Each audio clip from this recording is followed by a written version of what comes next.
Bado napambana, maana kule pametangulia magolikipa wengine, na mimi ndo bado napambana nifikie huko walipo wenzangu. Ndoto yako ni ipi? Ndoto yangu ni kufika mbali, nijulikane nusu Tanzania. Nani ambao unapenda uweze kuichezea Tanzania? Yanga. Yanga bro. Kwa nini Yanga? Yanga naikubali. Kawinjoy TV, habari na burudani. Vipi mtazamaji wa Kajos TV? Mimi ni Juma Ramadhani tena niko kwenye mic na kuletea timu ya Ottawa City, School City naweza kusema kama na hivyo. Mambo vipi? Safi. Kwa majina? Naitwa Zuberi already. Goalkeeper. Yeah.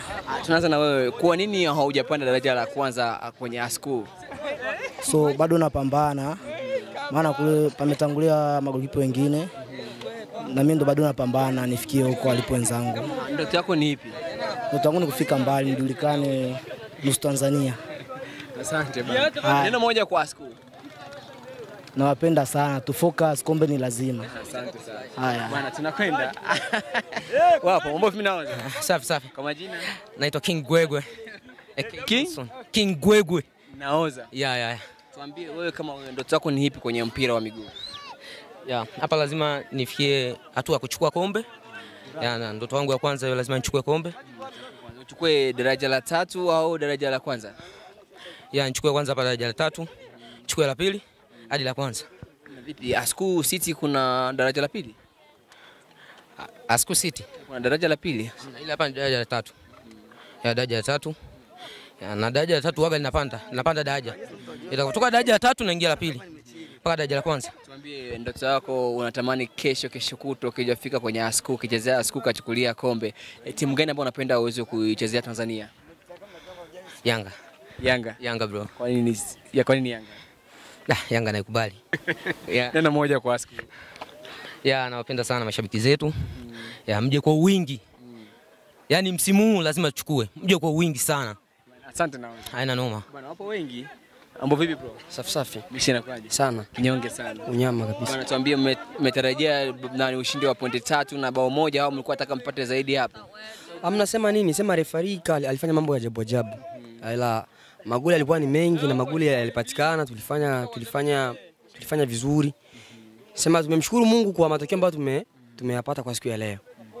Kwa hiyo ndoto yako wewe ilikuwa ni kuishia hapa au ndoto yako ni kufika mbali zaidi? Amna, sisi tutafika mbali sana. Tarajia nini mechi ya pili? Mechi ya pili?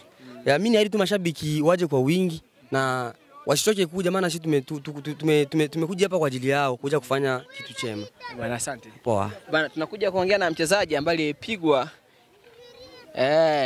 timu pinzani. Anakimbia dakika moja tu mheshimiwa, dakika moja. Ni mechi ya kwanza. Mambo vipi? Safi kaka. Unaumwa? Nisi kichwa tu. Pole sana. Maana nimekuta. Naona unavaa jezi ya Young Boys. Tuambie ni Young Boys City? Ndio. Unatarajia nini kwenye mechi yako hii hapa ya kwanza umeshapoteza? Tusubirie mechi ya pili, kuna yapi ambayo utakuja nayo mapya? Ni matokeo kwa sababu hii ni mechi ya kwanza. Ukiangalia kuna changamoto nyingi zinatokea. Ila tutajipanga tena kwa mara nyingine. Tukitarajia tuna hakika tutapata ushindi pia. Bwana goli mbili ambazo zimepigwa hapa kipindi cha mwisho hapa, muamuzi alikataa zilikuwa za halali au ilikuwa sio za halali? Ongea kama shabiki, usiongee kama mchezaji. Uhakika ukiangalia sisi mabeki wenga huko. Ni uhakika zile kuna moja ndo labda niseme ukweli ilikuwa ni goli. Ila ukiangalia nyingine ile ilikuwa faulu nzuri kabisa kwa sababu golikipa alikuwa ameshadaka mpira akaja kumpita amempiga kipasi hapo. Utaambia nini mashabiki wako ambao walikuwa tarajia leo utatoka na pointi 3 muhimu lakini unatoka umepoteza kwa bao moja? Cha kuambia tu labda ni kuatia moyo na wavumilie, tujipange tena kwa mara nyingine mechi ijayo. Wasikate tamaa. Kwa majina? Naitwa Edmond Daudi. Asante kwa muda. Na mpenzi wa Kajos TV kilichokuwa na mwanzo tumekiwa na mwisho, bwana ulikuwa nami Juma Ramadhani. Kawinjoy TV, habari na burudani.